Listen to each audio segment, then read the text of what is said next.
I'm really interested in PE, so I would probably try and get them active.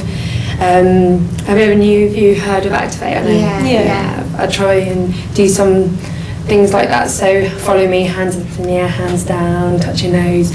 So almost like Simon Says, but without the words. So they all are listening to me, and they're all doing the action, so I can see he's not watching. Yeah, I've found that I had a class of 31 children, and we had an afternoon where it was just straight through 2 different subjects, not a chance for them to go out and get a breath of fresh air before they come back in, and they used to get really bubbly before the second lesson. And it was hard to get them to calm down, but I think, like Charlie said, I got them to just stand up and sort of shake themselves out a bit and just do something to take their minds off the fact I'm sitting here doing geography now.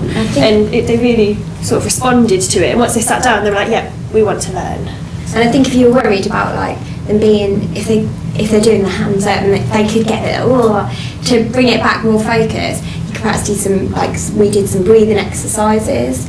So they've had that excess of energy and they've got rid of that, and then they started breathing, and we were doing rolling down, touching your toes, but really slowly, and who could roll up the slowest and stuff, and then that got them calmed, ready to work and focus.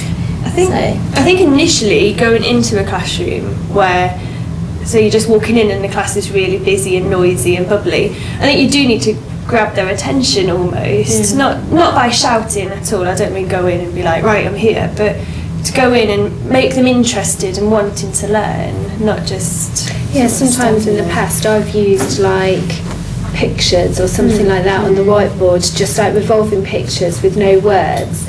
So they have to, it just grabs their attention straight away. So they're like, oh my God, what's that?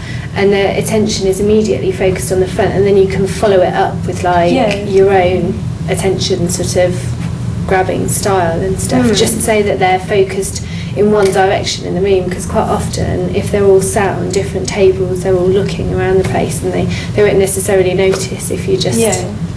When I was at school, we had top 10 cards, and we put 3 on the board, and they were quite small, so they all had to go up to the board and look at the board, got them focused, and go and get a small whiteboard and write top 10 things. It was things like top 10 gifts that you've ever had, top 10 babies' names, anything. And it really got them focused and sat down and writing. So you had 3 little cards that just said, name your top 10 favourite presents, or name your top 10 favourite names, top 10 favourite games. It was year 4, but they would have maybe atlases or something on the table, and they might have to find 10 rivers in South America or something like that, or they might have to find all the capital cities from countries, and they'd have an A to Z list, and they'd have to fill it in and things like that, really just to focus them, so they're all sat in their seats.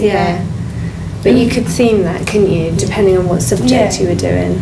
In the school I'm at the moment, the teacher uses a rain stick, so when she turns it over, the children have to put their hand up and stop, but it's not working.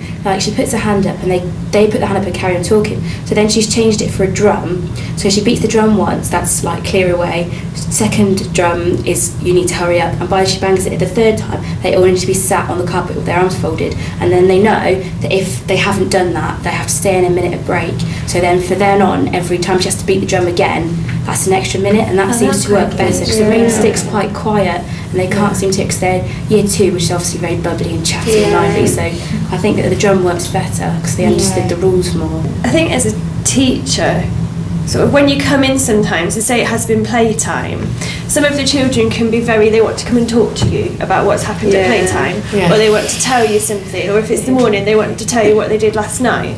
And I think the main thing sort of from a teaching perspective is to not become involved in everything like that, because then you're going to spend the next 20 minutes sorting out the argument that they've had, or talking about what their rabbit did. And the 5 people that were sat on the carpet have got up and they've gone and done something completely different, and then you've just lost complete control. So just coming in, I think, focused yourself.